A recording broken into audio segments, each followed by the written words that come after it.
Hello, so welcome. I know it's been a long time since I've done a video upload.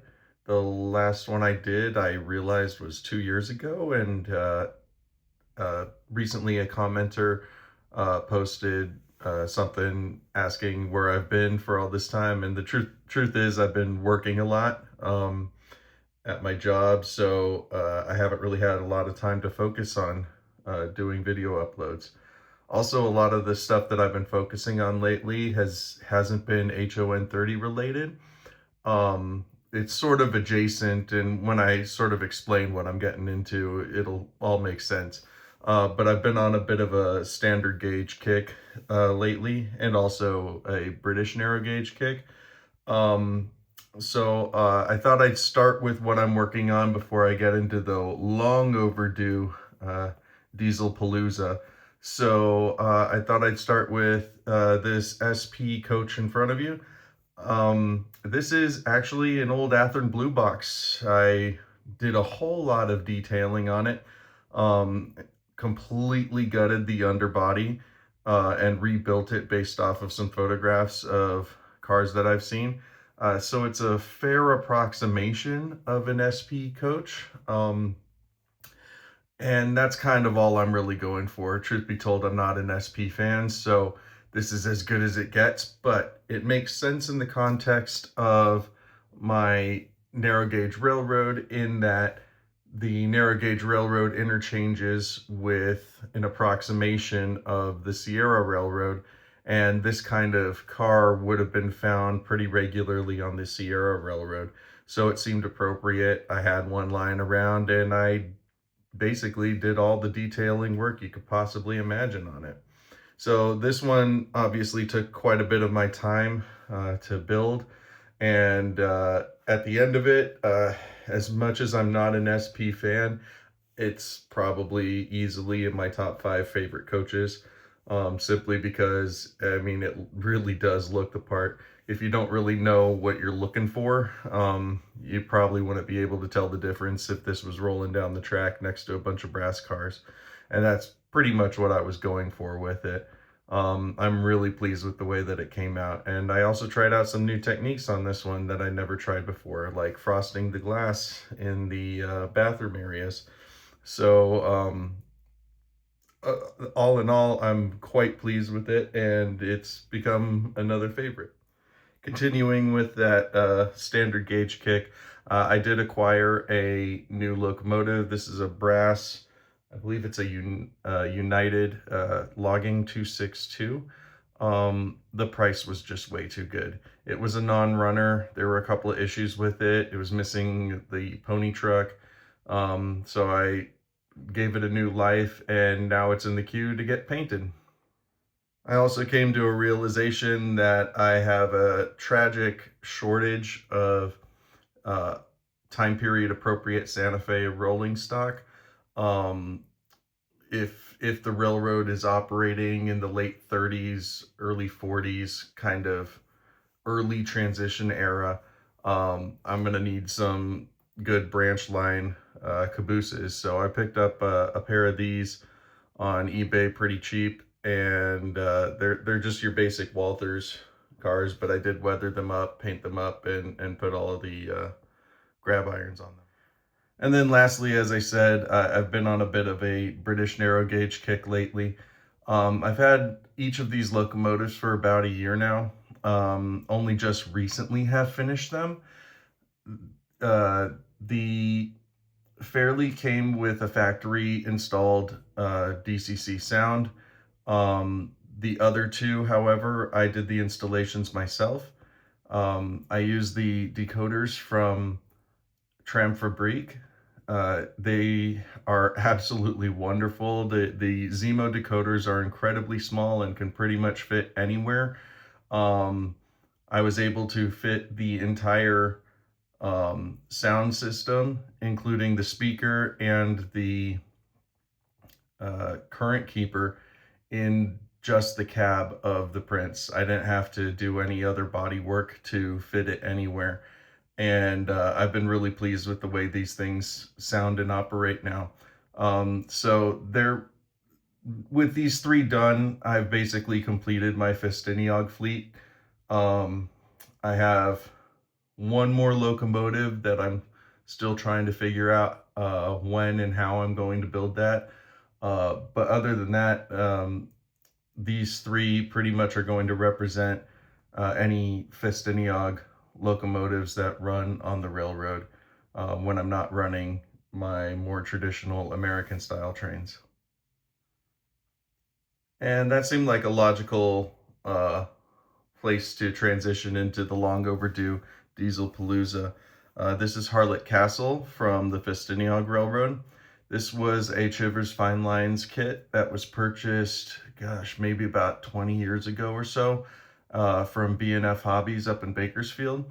It had been sitting on the shelf unbuilt for a very, very, very long time. And when I was in graduate school, I decided to pick it up and just build it.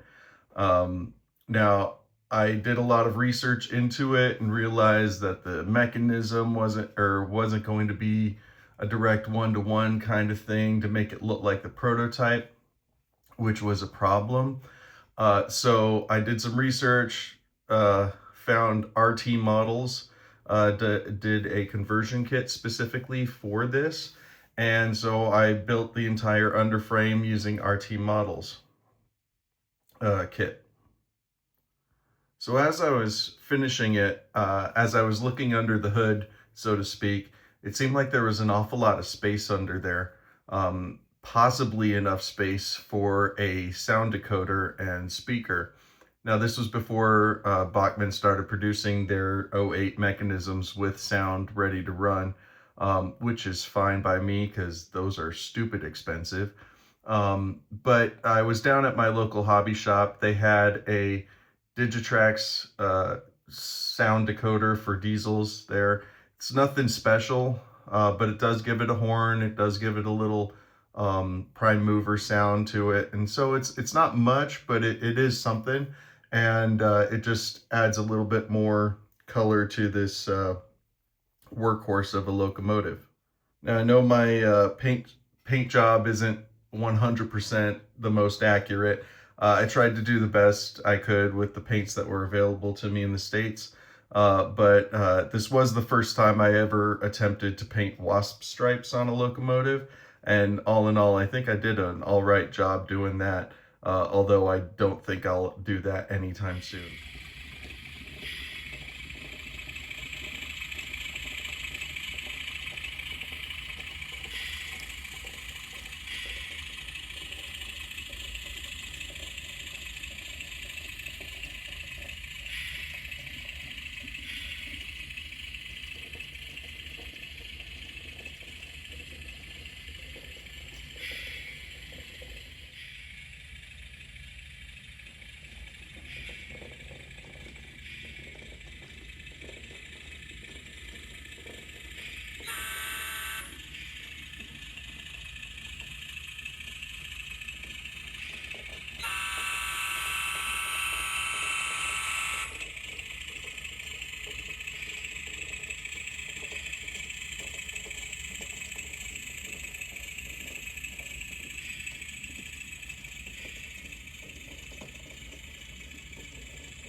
So that brings me to the American diesel fleet.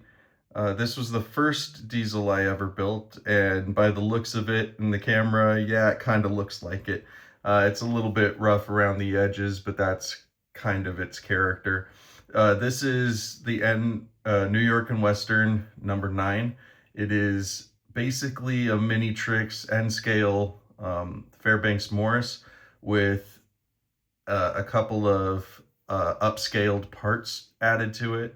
along with a cab that was about 75% of that cab came from an ancient um, Joe Works kit. Uh, I could not for the life of me find the front of it until after I had built the cab. So the front of it, of that cab, was scratch built and cobbled together. It's not the prettiest thing on the planet, but it does run. It does have DCC in it. Other than that, there's not much special things about this. It does seem like a bit of a run of the mill kind of locomotive these days. But it still is. It was part of the learning process, and this was again the first one that I had built. I'm not too happy with the mechanism. It does tend to smoke from time to time, but that just again adds to its character. This is number 13, and in all honesty, this was not a locomotive I really intended to have. Um, I bought the mechanism. It's a Bachmann N scale 44 tonner, but I bought that mechanism when a local hobby shop was closing down and they were selling off all of their stock for insane prices. And I saw it and I was like, I don't know what I could do with this yet, but it looks cool and I could probably use it. So I bought it and then I sat on it for a very long time and didn't really know what I was going to do with it. And then while I was in grad school, I had a moment where I thought this would look really cool as a steeple cab locomotive. But then I had to think about, okay, how am I going to build this? And it became a bit of a test subject. This was the first cab that I ever built from scratch. So this is a scratch built cab. It fits onto the basic uh, chassis mechanism pretty easily. I left the original hoods on, so it's a really small switcher locomotive, and it's pretty reliable. Again, it's that Bachmann mechanism is pretty good. I'm not 100% down with their DCC control, but I'm not entirely sure how else I would fit one in there. So it works, it runs. It's not always the happiest little runner, but it does look the part, and I'm very happy with the way that this one turned out. This was a bit of a test subject for the one to come, and I'll show you what that one is in just a moment. This is number 8. Number 8 is by far my most reliable and, generally speaking, my favorite of all of my diesel fleet. This is the workhorse. This one pretty much goes anywhere and does anything I could possibly want it to do. This is kind of a bit of a hodgepodge of parts, either scratch built, parts that I found lying around in my parts bin that I wasn't 100% sure what to do with, and an old Athearn Hustler locomotive. The Hustler obviously was too wide to just slap it on top of the SW1, I think, mechanism. But everything else dimensionally fit. So I ended up narrowing the entire body shell in order to fit it appropriately on top of the narrow gauge or the N scale mechanism. Other than that, it really turned out quite nice. The amount of space that I had under that hood provided for a really decent sound system. So this one is the only one of my 3 diesel locomotives from America that has sound in it. So this was the one that I use all the time because it's the most fun to operate. During COVID, I had an opportunity to revisit this locomotive, and I didn't change any of the sound sets or anything like that. But what I was able to do was route a whole bunch of wires throughout the entire locomotive to give it extra light features. So not only does it have a working head and tail light, but all of the marker lights on it are operable. So the front marker lights light up, and then the back marker lights light up as well. So it's kind of a showpiece, sort of, when I run it. It's a bit on the big side compared to most of my locos, at least most of my switching locomotives. So it definitely, I would consider this one to be more of a road switcher, so to speak, because I think it does lend itself well to being used in multiple different applications. So it like I said, this is the most used of the entire fleet. It's the most consistent, and it is the most reliable and the most fun to operate.